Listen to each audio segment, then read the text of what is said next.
കഥ. കാക്കയുടെയും കുറുക്കന്റെയും കഥയാണ് നാനിവിടെ പറയാൻ പോകുന്നത്. ഒരിക്കൽ ഒരു കാക്കയ്ക്ക് നെയ്യപ്പം കിട്ടി. വളരെ സന്തോഷം. ആ നെയ്യപ്പം എടുത്തൊരു മരത്തിലേക്ക് ഇടുന്നു. അതുവഴി വന്ന കുറുക്കൻ നെയ്യപ്പം പായ വെള്ളം മൂഴി. സൂത്രക്കാരായ കുറുക്ക അതെങ്ങനെ കൈക്കലാക്കാൻ ആലോചിച്ചു. അപ്പോഴാണ് കൗശലത്തോടെ കുറുക്കൻ ചോദിച്ചു, സുന്ദരിയായ കാക്കയെ നിന്റെ മിനിമിത്ത തോലകൾ കാണാം. എന്ത് ഭംഗിയാ, നീണ്ട കൊക്കും ഉണ്ട കണ്ണും അത്ര മഹോഗ്രാടിച്ചു.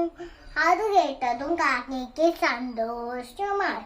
കുറുക്കൻ ചോദിച്ചു, ഞാൻ ആലോചിച്ചായിരുന്നു, ഇത്ര ഭംഗിയുള്ള നിനക്ക് എത്ര നല്ല സാധ്യമായിരുന്നു. എനിക്ക് വേണ്ടി പാട്ട് പാടാൻ പറ്റുമോ? പുള്ള പാട്ടിൽ വിശ്വസിച്ച കാക്ക ഉറക്കി പാട്ട് പാടാൻ തുടങ്ങി.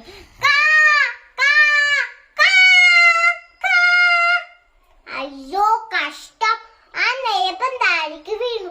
കുറുക്കൻ കണ്ടതും അതെടുത്ത് ഓടിപ്പോയി. തനിക്ക് വെച്ച അമ്മയോർത്ത് കാക്ക വല്ലാത്ത വിഷമത്തിൽ പറഞ്ഞു പോയി. ഇതിൽ നിന്ന് എന്ത് പഠിച്ചു കൂട്ടുകാരെ? പ്രശംസയെ ചോയ മറക്കരുത്. ആലോചിച്ച് ബുദ്ധിപൂർവ്വം പ്രവർത്തിക്കുക. നന്ദി.